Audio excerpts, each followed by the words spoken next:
3 अप्रैल 2024 आभा नाम की एक प्यारी सी लड़की श्री गंगानगर जिले में स्थित सूरतगढ़ पुलिस स्टेशन जा पहुंची।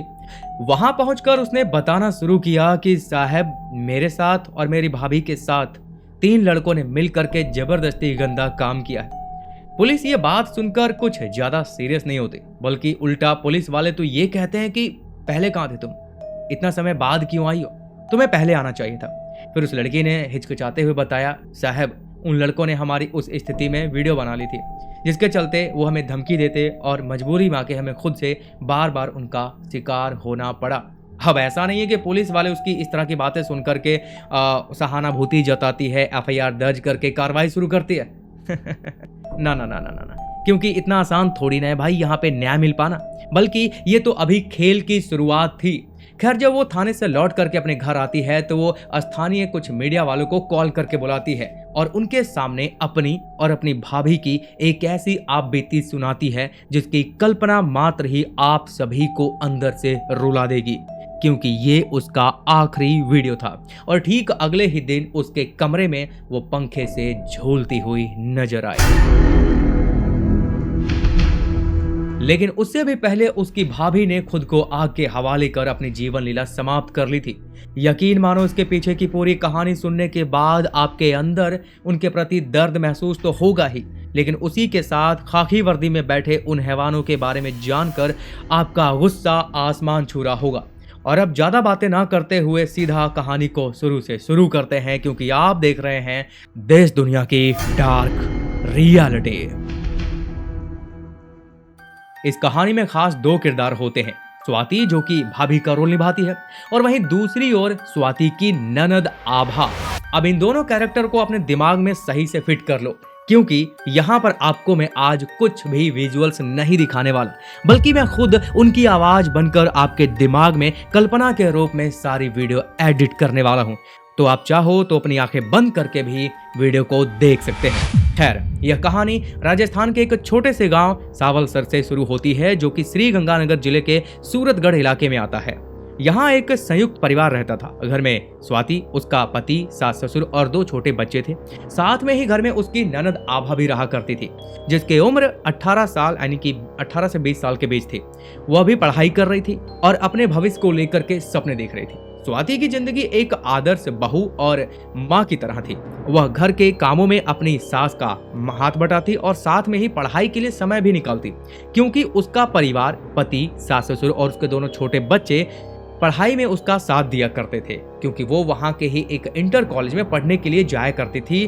बेसिकली उसका सपना था, यानी कि स्वाति का सपना था कि वो पढ़ लिख करके अपनी पढ़ाई पूरी करे और अपने बच्चों को गर्व महसूस कराए, इसीलिए वो पढ़ रही थी। आभा स्वाति के लिए एक बहन जैसी थी। दोनों के बीच गहरा लगाव था, यानी कि स्वाति भाभी और आभा ननद, दोनों के बीच गहरा प्यार था। आभा ने अपनी भाभी को हमेशा प्रेरणा दी कि वो पढ़ाई पर ध्यान दे और अपने सपने को पूरा करे। आभा भी खुद एक कॉलेज की छात्रा थी और पढ़ाई के साथ साथ परिवार की जिम्मेदारियों को भी बखूबी निभा रही थी। पर अब स्वाति का शादी के बाद पढ़ना लिखना उसका दुर्भाग्य था, या फिर हमारे ही समाज में घूमने वाले इंसानी रूप में उन भेड़ियों ने उनकी जिंदगी को नर्क बनाया था, क्योंकि स्वाति को अपने कॉलेज के सफर में एक साधन यानी कि बस का सहारा लेना पड़ता था, जिससे वो रोज कॉलेज जाती और कॉलेज से घर को वापस आती। लेकिन उसी सफर में 3 लड़के थे, अशोक, लालचंद और शिवचंद। अब इन्हीं तीनों में से एक लड़का ऐसा था जो कि इस घटना को और जटिल बना देता है। खैर, उसी सफर में उन तीनों से स्वाति की दोस्ती हो जाती है। ठीक वैसा ही जैसा कि हम रोजाना कहीं पे सफर करते हैं तो रोज रोज एक ही चेहरा देखते हैं, तो धीरे धीरे आम सी बात है, दोस्ती हो ही जाती है। खैर, अब दिसंबर का महीना, हालांकि एग्जैक्ट डेट तो सामने नहीं आ पाई, लेकिन हाँ, दिसंबर के आसपास का ही समय था। स्वाति हर रोज की तरह कॉलेज से घर को वापस लौट रही थी। उसी बस में सवार होके वो बस स्टैंड पे उतरी और अब वो घर की ओर निकल पड़ी। लेकिन इसी बीच वो तीनों लड़के यानी कि अशोक, लालचंद और शिवचंद स्वाति के साथ साथ कदम बढ़ाने लगे, ये कहते हुए कि वो आज उन्हें घर तक छोड़ देंगे। अब दिसंबर का महीना था तो कितनी कड़ाके की ठंड होती है ये तो आपको बताने की जरूरत है ही नहीं। लेकिन खास बात यहाँ पर यह थी कि बस स्टैंड से लेकर स्वाति के घर तक का जो रास्ता था वो बीच में सुनसान था। अब सुनसान जगहों पर ही अक्सर ऐसे कांड किए जाते हैं और ठीक वैसा ही उन तीनों ने भी किया। स्वाति के साथ उन तीनों ने मिलकर वहां पे वो खेल रचाया और वीडियो भी बनाया। एक वीडियो बनाता तो दोनों मिलके खेल रचाते।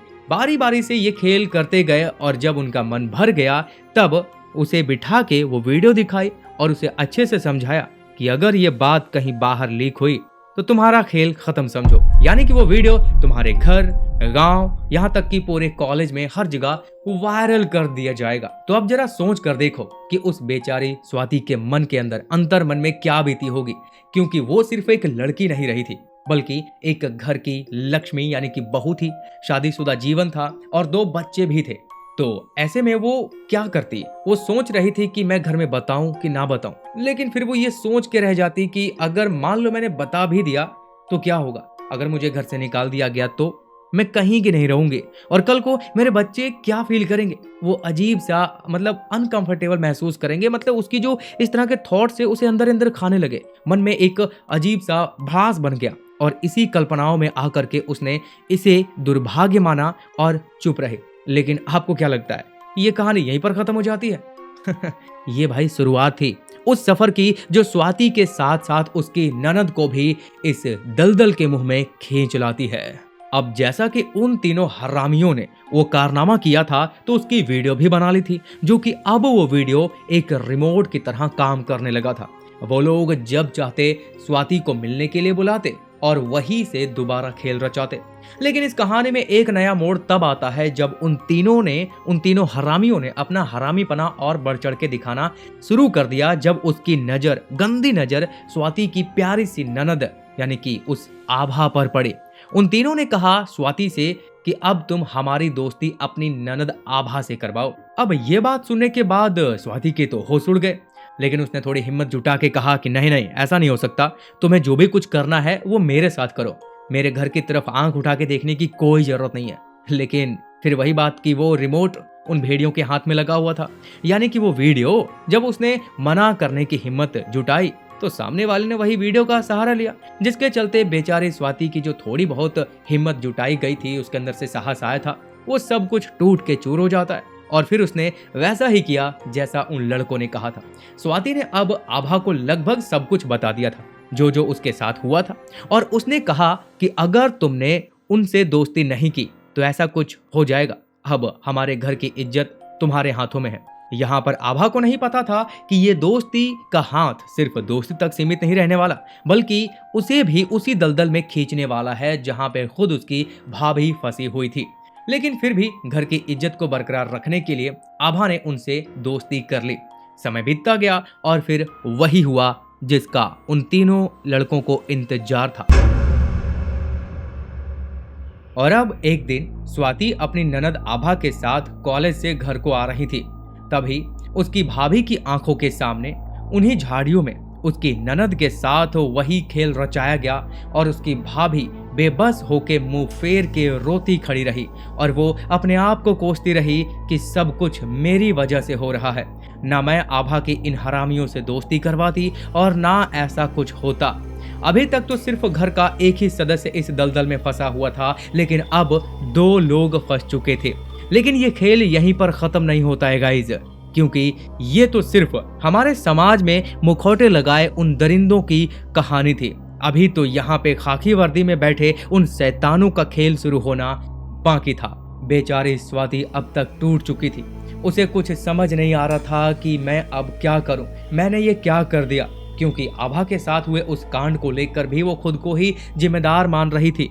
वो ऐसे हालात में फंस चुकी थी जहां से वो ना निकल सकती थी ना ही कुछ और कर सकती थी।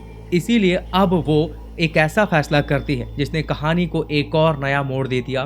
उसने उसी रात खुद को आग के हवाले कर अपने आप को खत्म करने की कोशिश की, जिसमें वो 20% ही बच पाई थी। हालांकि समय रहते घर वालों ने उसे जैसे तैसे बचा के हॉस्पिटल में भर्ती किया। ये खबर अब उसके मायके तक पहुंची और उसके माता पिता वहां पे पहुंचे। जब उसके माता पिता ने यह सुना कि उनकी बेटी ने यह कदम उठाया है तो उनके दिल में एक सवाल तूफान बन के उठ गया। क्यों? आखिरकार ऐसा क्या हुआ कि मेरी बेटी ने अपनी जिंदगी को खतरे में डाला? वे तुरंत अस्पताल पहुंचे। उनकी आंखों में गुस्सा और बेबसी छलक रही थी। जरूर इसके ससुराल वालों ने प्रताड़ित किया होगा, दहेज को लेकर के मजबूर कर दिया होगा। स्वाति की माँ ये सब गुस्से में बोलती जा रही थी और ससुराल वालों पर अब ये इल्जाम लगने शुरू हो गए कि उसी की वजह से उसने ऐसा कुछ किया है। हालांकि स्वाति की आंखें खुली थी, जैसे मानो वो कुछ बोलना चाहती हो, लेकिन बेचारी बेबस थी। उसके हालात उसे बोलने नहीं दे रहे थे कि सच्चाई क्या है। दिन बीतता गया, हर पल बीतने के साथ उसकी हालत भी बिगड़ती जा रही थी। डॉक्टरों ने पूरी कोशिश की, लेकिन शायद उसकी किस्मत में कुछ और ही लिखा था, जो कि 23 फरवरी 2024 का वो दिन था जब स्वाति ने अपनी आखिरी सांस ली। उसके परिवार के लिए वो दिन किसी बुरे सपने से कम नहीं था। लेकिन अब मैं ये कहना चाहूंगा कि अगर आपको मेरा काम जरा सा भी पसंद आता है सो प्लीज चैनल को सब्सक्राइब करके बेल आइकन ऑन जरूर करें।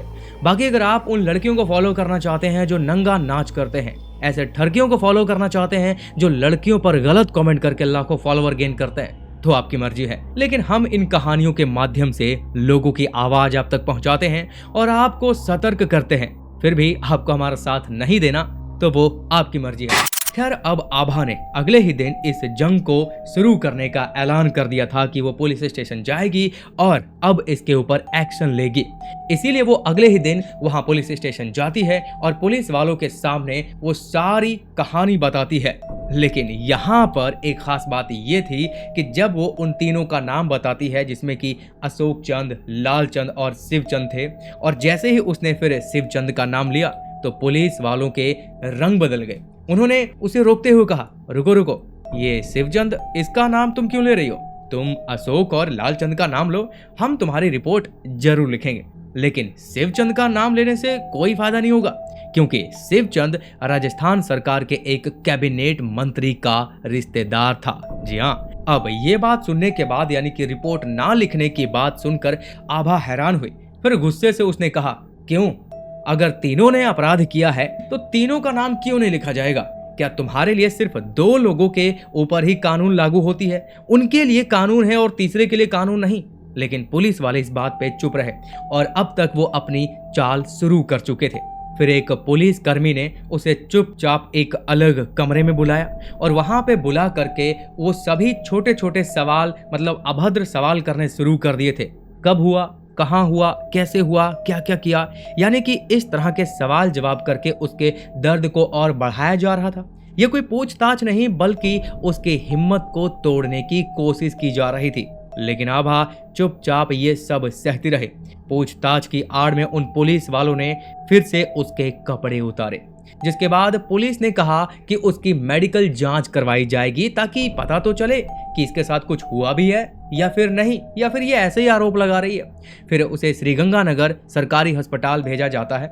लेकिन जब वो वहां पहुंची तो पता चलता है कि अस्पताल में डॉक्टर मौजूद ही नहीं है। उसे खाली हाथ वहां से उस दिन वापस लौटना पड़ा।